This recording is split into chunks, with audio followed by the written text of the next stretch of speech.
Hello everyone, welcome back to my channel. तो दोस्तों, स्वागत है आप सबका हमारे इस चैनल पर, जहां हम बातें करते हैं फैशन, ब्यूटी, लाइफस्टाइल, पूजा पाठ से जुड़े हुए ऑल इन टॉपिक पर। और मैं आपके साथ शेयर करती हूं अपनी लाइफ का एक्सपीरियंस। तो दोस्तों, आज मैं आपको दुर्गा सप्तशती का 8वां अध्याय सुनाने जा रही हूँ। और धीरे धीरे हम लोग जो है वो दुर्गा सप्तशती में आगे बढ़ रहे हैं, और जैसे जैसे आगे बढ़ रहे हैं वैसे वैसे आनंद आ रहा है।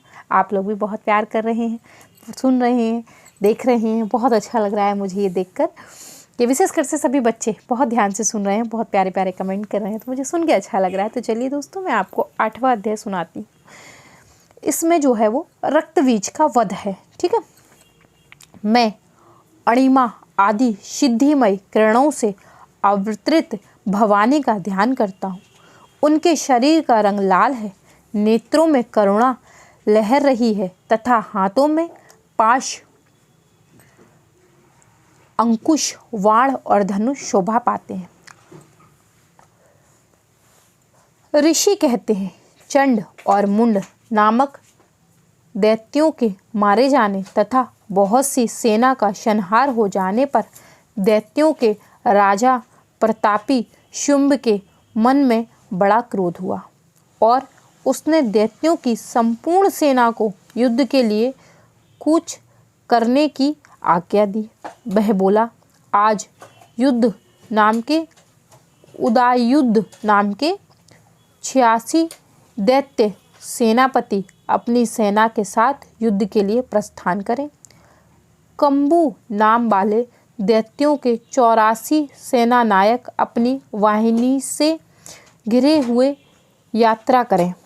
50 कोटि वीर कुल के और 100 द्रोम कुल के सुरेश सेनापति मेरी आज्ञा से सेना सहित कूच करें। काल्क, दोहरद, मौर्य और काल के असुर भी युद्ध के लिए तैयार हों, मेरी आज्ञा से तुरंत प्रस्थान करें। माँ भयानक शासन करने वाला असुरराज शुंभ इस प्रकार आज्ञा दे शस्त्रों बड़ी बड़ी सेनाओं के साथ युद्ध के लिए प्रस्थित हुआ। उसकी अत्यंत भयंकर सेना आती देख चंडिका ने अपने धनुष की टंकार से पृथ्वी और आकाश के बीच का भाग गुंजा दिया। राजा देवी के सिंह ने भी बड़े जोर से दहाड़ना आरंभ किया। फिर अंबिका ने घंटे के शब्द से उस ध्वनि को और भी बढ़ा दिया।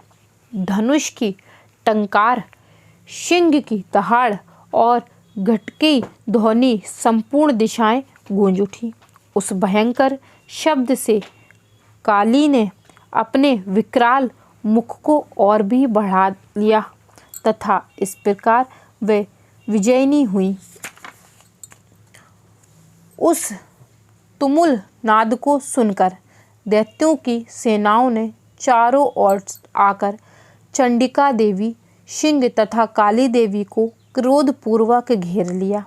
राजन, इस बीच में असुरों के विनाश तथा दैत्यों के अभ्युदय के लिए ब्रह्मा, शिव, कार्तिकेय, विष्णु तथा इंद्र देवी की शक्तियों, जो अत्यंत पराक्रम और बल से सम्मान थी, उनके शरीर से निकलकर उन्हीं के रूप में चंडिका देवी के पास गई।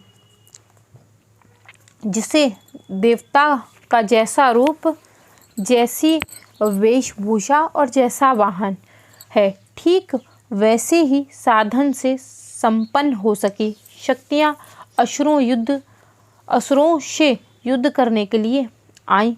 सबसे पहले हंस युक्त विमान पर बैठी हुई अक्षसूत्र कामुंडल सुशोभित ब्रह्मा जी की शक्ति उपस्थित हुई, जिसे ब्रह्माणी कहते हैं। महादेवी जी की शक्ति वृषभर अरुण हो हाथों में श्रेष्ठ त्रिशूल धारण किए, महानाग का कंगन पहने, मस्तक में चंद्र रेखा से विभूषित हो वहां आ पहुंची। कार्तिकेय जी की शक्ति रूपा जगदम्बिका उन्हीं का रूप धारण किए श्रेष्ठ मयूर पर उड़कर हो हाथ में शक्ति लिए दैत्यों से युद्ध करने के लिए आई। इस प्रकार भगवान विष्णु की शक्ति गरुड़ पर विराजमान हो शंख चक्र गदा शंख धनुष तथा खड़ग हाथ में लिए वहां आई।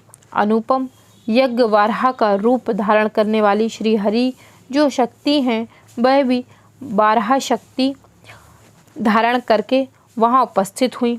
नरसिंह की शक्ति भी नरसिंह के समान शरीर धारण करके वहां आई। उसी की गर्दन के बालों को झटकते आकाश के तारे बिखेर रहते थे। इस प्रकार इंद्र की शक्ति ब्रज हाथ में लिए वज्र हाथ में लिए गजराज ऐरावत पर बैठकर आई। उसके भी शस्त्र नेत्र थे। इंद्र का जैसा रूप है वैसा ही उसका भी था। उन देवी शक्तियों से घिरे हुए महादेवी जी ने चंडिका से कहा, मेरी प्रसन्नता के लिए तुम शीघ्र ही इन असुरों का संहार करो। तब देवी के शरीर से अत्यंत भयानक और परम उग्र चंडिका शक्ति प्रकट हुई जो सैकड़ों गीदड़ियों को भांति आवाज निकालने वाली थी। उस अपराजिता देवी ने धूमिल जटा वाले महादेवी जी से कहा, भगवान आप शुंभ निशुंभ के पास दूत बनकर जाइए और उस गर्वीले दानव शुंभ और निशुंभ दोनों से कहिए, साथ ही उनको अतिरिक्त भी जो दानव युद्ध के लिए वहां उपस्थित हों उनको भी यह संदेश दीजिए, दैत्यों यदि तुम जीवित रहना चाहते हो तो पाताल लोक लौट जाओ।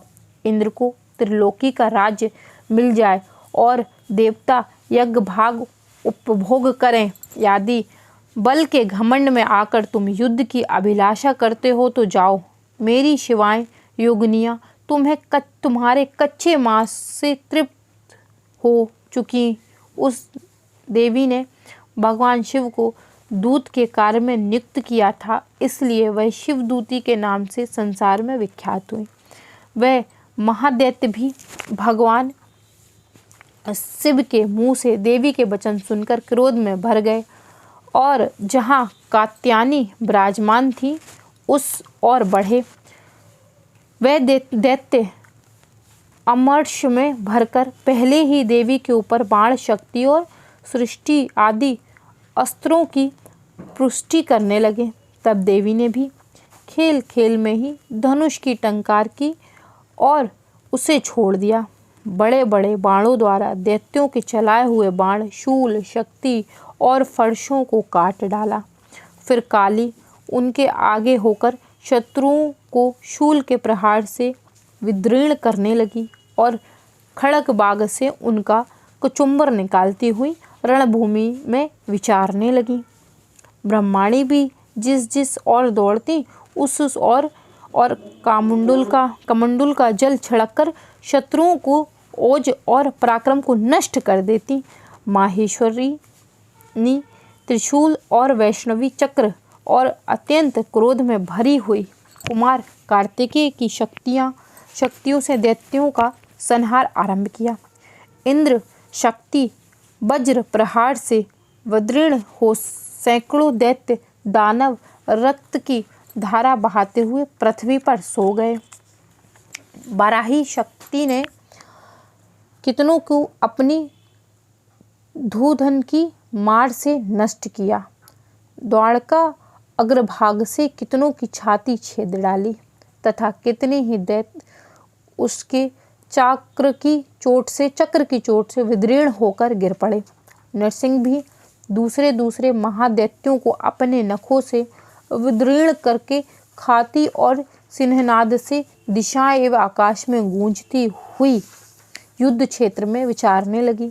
कितने ही असुर शिवदूती के प्रचंड अट्टहास से अत्यंत भयभीत हो पृथ्वी पर गिर पड़े और गिरने से उन्हें शिवदूतनी ने उसे समय अपना ग्रास बना लिया।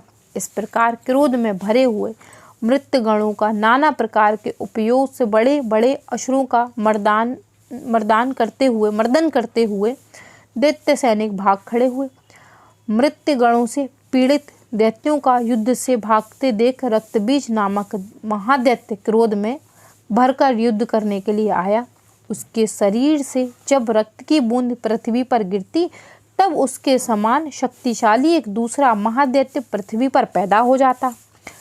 महाअसुर रक्तबीज हाथ में गदा लेकर इंद्र शक्ति के साथ युद्ध करने लगा।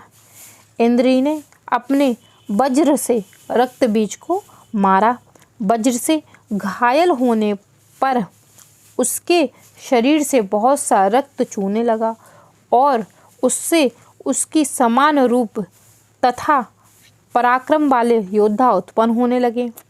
उसके शरीर रक्त की जितनी बूंदें गिरी उतने ही पुरुष उत्पन्न हो गए।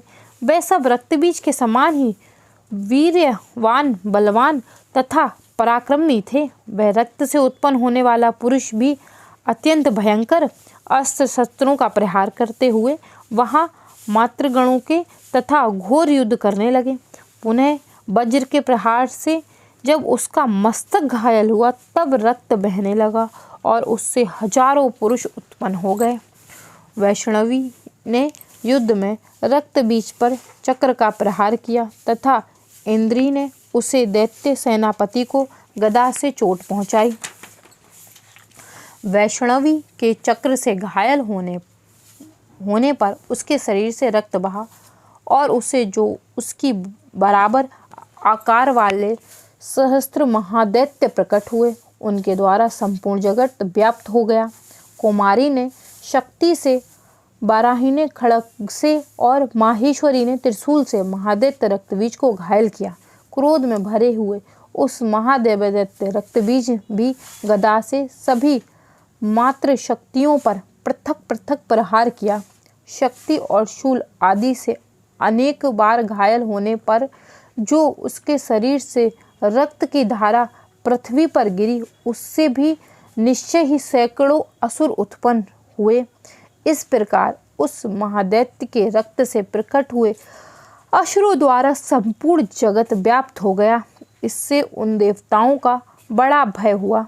देवताओं का उदास देख चंडिका ने कालिका से शीघ्रतापूर्वक, चामुंडा, तुम अपना मुख और भी फैलाओ तथा मेरे शस्त्रपाते गिरने वाले रक्त बिंदु और उनसे उत्पन्न होने वाले महादैत्य को तुम अपने इस उतावले मुख से खा जाओ। इस प्रकार रक्त से उत्पन्न होने वाला महादैत्यों का भक्षण करती हुई तुम रण में विचरित रहो। ऐसा करने से दैत्य का सारा रक्त क्षीण हो जाने पर वह स्वयं ही नष्ट हो जाएगा।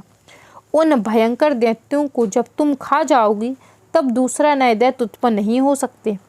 कालिका से यूँ कहकर चंडिका देवी ने शूल से रक्तबीज को मारा और कालिका ने अपने मुख में उसका रक्त लिया। तब उसने वहाँ चंडिका पर गदे से प्रहार किया, किंतु उस गदा पातने से देवी को तनिक भी वेदना नहीं पहुँची। रक्तबीज के घायल शरीर से बहुत सा रक्त गिरा, किंतु ज्यों ही वह गिरा त्यों ही चामुंडा उसे अपने मुख में ले लिया। रक्त गिरने से कालिका के मुख में जो दैत्य उत्पन्न हुए उन्हें वह वहीं चट कर गई और उसने रक्तबीज का रक्त भी पी लिया। देवी ने रक्तबीज को, जिसका रक्त चामुंडा ने पी लिया, वह वज्र, बड़ा खड़ग तथा श्रीशिष्ट आदि से मार डाला। राजन, इस प्रकार शास्त्रों के समुदाय आहत एवं रक्तहीन हुए महादैत्य रक्तबीज पृथ्वी पर गिर पड़ा। नरेश्वर, इससे दैत्यों का अनुपम हर्ष की प्राप्ति हुई और मातृगण और असुरों के रक्तपान के मध्य से उद्दान सा होकर नृत्य करने लगे। इस प्रकार मार्कंडेय पुराण से जो है मानवंतरित कथाएं अंतर्गत देवी महात्म्य रक्तबीज वध नामक 8वां अध्याय पूरा हुआ। तो दोस्तों यहाँ मैंने आपको 8वां अध्याय पूरा कर दिया है। आशा करती हूँ ये वीडियो आपको पसंद आई होगी। थोड़ा सा समय लग रहा है, बड़े होते हैं जो क्या अध्याय, और इनमें तो कोई एडिटिंग की संभावना नहीं, और मेरे लिए तो बिल्कुल भी नहीं है। इसलिए नहीं है कि अगर एक आध शब्द ऊंचा नीचा हो जाता है तो ऐसा नहीं है कि मैं उसे ठीक से बोलकर फिर एडिट करके फटाक से उसे जोड़ के आपको सुना देती हूँ। ऐसा कुछ नहीं है, जो आप सुन रहे हैं वही सुन रहे हैं। अगर कुछ ऊंच नीच हो भी रही है तो आप उसे स्पष्ट सुन पा रहे हैं, वो इसलिए क्योंकि कोई एडिटिंग नहीं होती, इसलिए वीडियो में थोड़ा समय लगता है। आशा करती हूँ वीडियो पसंद आई होगी, मेहनत बहुत लग रही है। तो दोस्तों वीडियो को लाइक ज़रूर करें, शेयर करें, चैनल को सब्सक्राइब करें, फ्रेंड और फैमिली के साथ शेयर करना तो बिल्कुल भी मत भूलें। मैं मिलती हूँ आपसे एक और नई वीडियो के साथ, तब तक के लिए हरे कृष्णा, राधे राधे, बाय बाय दोस्तों, बाय बाय।